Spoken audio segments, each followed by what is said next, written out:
Ladies and gentlemen, welcome to my Smackdown results and recap show for May 23rd, 2007, 48 hours removed from WWE Backlash. What we're looking at in this show is pretty much Jinder Mahal becoming WWE Champion at Backlash and what we look at going forward. So the show starts off with a police escort and sirens coming out. You have the Bollywood boys, the Singh brothers now coming out of their, it's kind of an SUV, to throw out a rug on the floor for Jinder Mahal to walk on, coming out of his white limo as WWE Champion. Now, back in the arena, Shane McMahon's music hits. They announce a Randy Orton rematch for Money in the Bank, which, interestingly enough, we do not see Randy Orton on this show tonight. Now, next order of business, Shane McMahon announces the participants for the Money in the Bank match this year, which it's looking like it's a SmackDown exclusive pay-per-view. I could be wrong, but he announces AJ Styles, Baron Corbin, Sami Zayn, Dolph Ziggler, and Shinsuke Nakamura. Now, before Nakamura comes out, Kevin Owens' music hits. He comes out and Shane McMahon pretty much informs him that he's not involved with the match. Now, as everyone's going in the ring, Kevin Owens interrupts Shane McMahon's speech, announces that, he beat AJ Styles at Backlash. Sami Zayn won his match. Nakamura won his match. And pretty much through politicking, Shane McMahon agrees to put Kevin Owens in the Money in the Bank ladder match coming up. I don't know if I really agree with this because it kind of devalues the United States title at this point.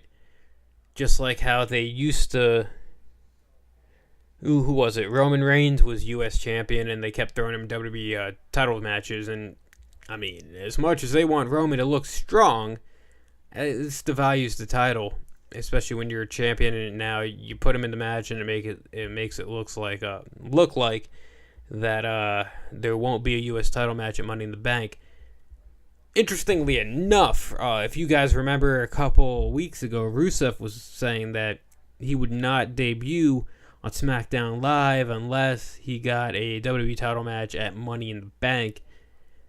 This episode, they do not address that at all. I wonder if Rusev is injured or something, or, creative has pushed back plans as to why they're not doing this.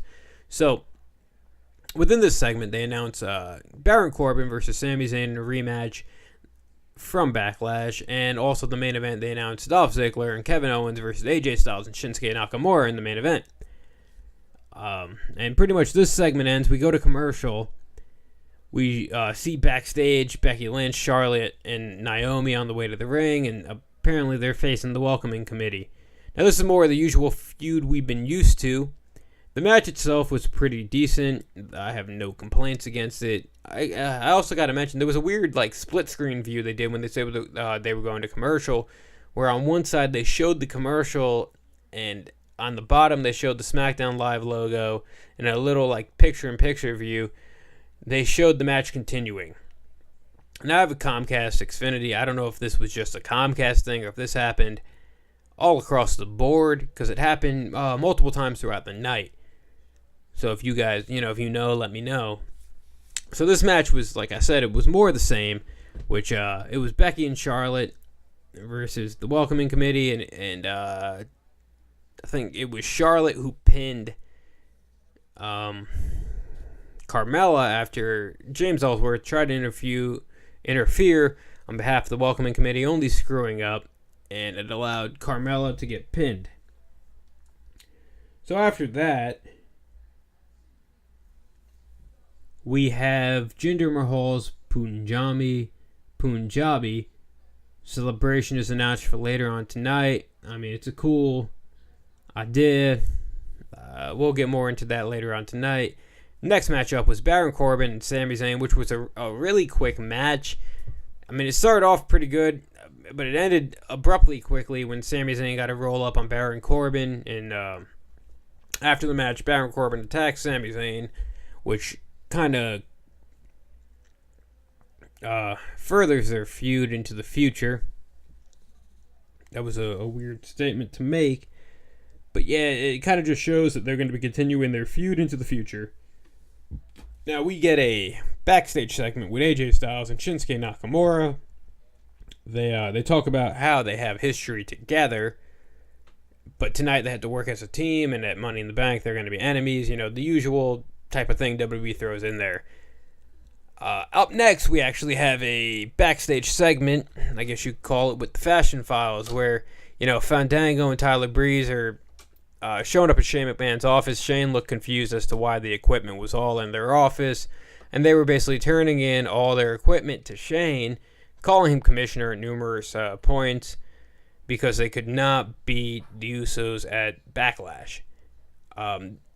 This segment kind of just further proves that they could have done so much more with Fandango, because Johnny Curtis as a talent, he's been showing a lot more of that Johnny Curtis character recently since the Breezango thing started, and he doesn't have to be this elaborate dancer, even though he throws that in there. You just see his weirdness of what was his Johnny Curtis character back in NXT.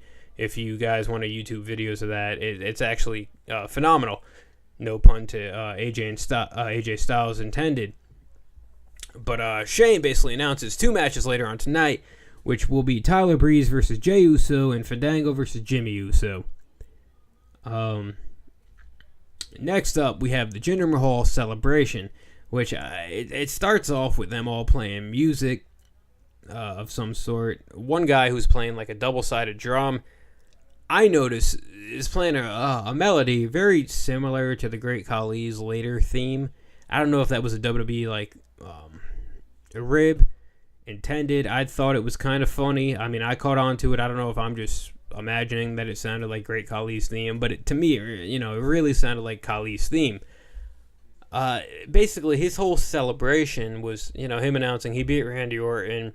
He's trying to make himself seem like, you guys hated me, you guys didn't believe in me, and to me it's very reminiscent of Muhammad Hassan back in 2004, I believe it was 2005, with the whole, he's not American, he's Arab, or he's Indian, he's brown skinned, and apparently we all have an issue with him. I don't know if they're really trying to play this up, but it's hard to believe that Jinder Mahal is WWE champion, and knowing he was the same guy that 3 short years ago, he was like the biggest jobber in 3MB, which I find hilarious.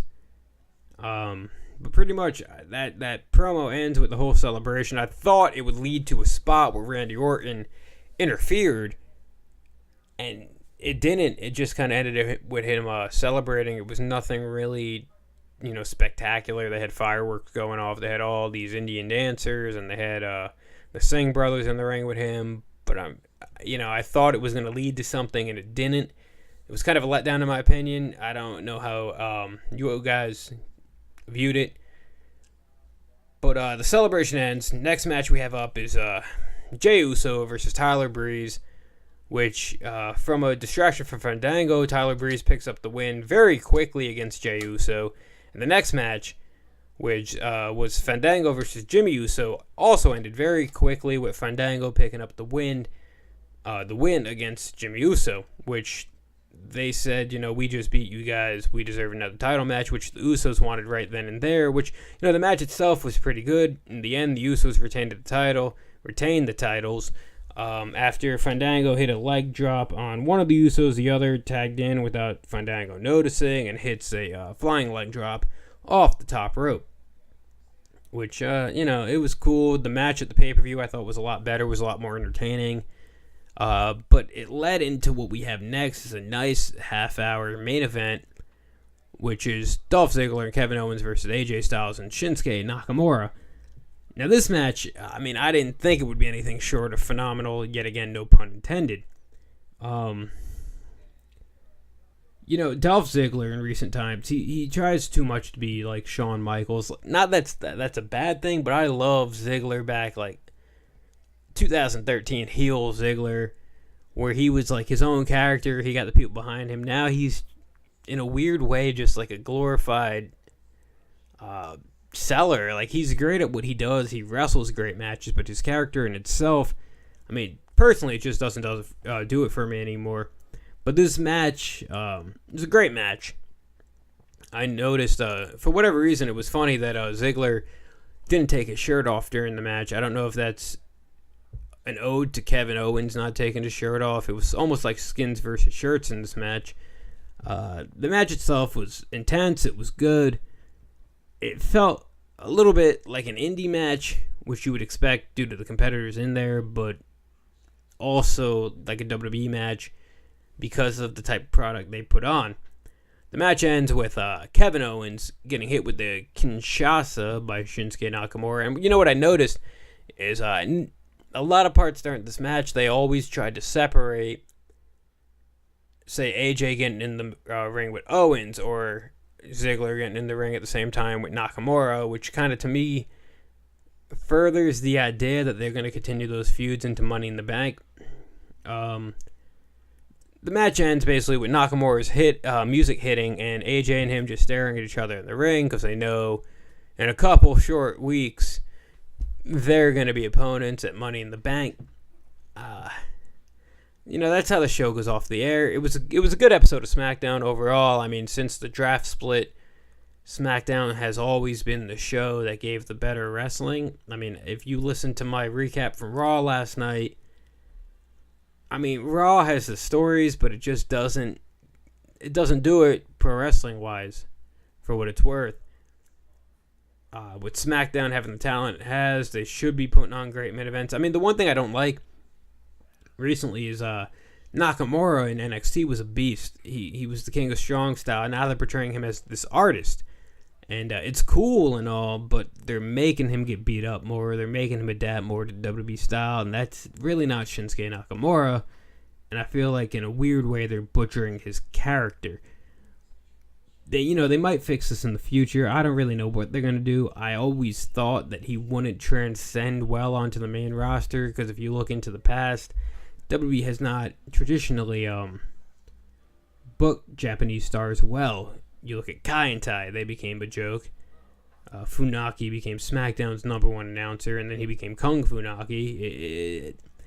Nakamura, he can break the trend. I mean, Tajiri they treated well, but at the same time, they didn't. It was an interesting concept. But overall, this was a good episode of SmackDown. I'm hoping to see where they bring this in the future.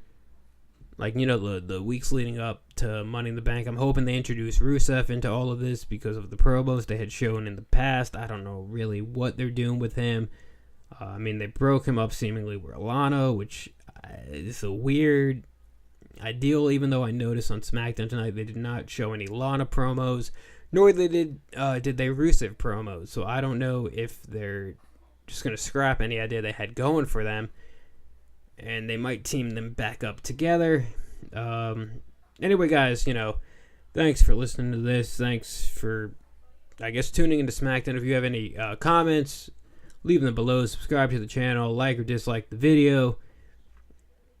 Any suggestions you have, any videos you think you might want me to do in the future, leave in the comments below. I'm open to anything. Any comments you have on if I made any incorrect statements tonight. Because, I'm human, we can make those mistakes. Correct me. Let me know what I'm doing wrong. Let me know what I can do to better this channel. As always, thank you for listening. Thank you for tuning in to my SmackDown recap. And as always, have a great night. And I hope to see you guys back soon.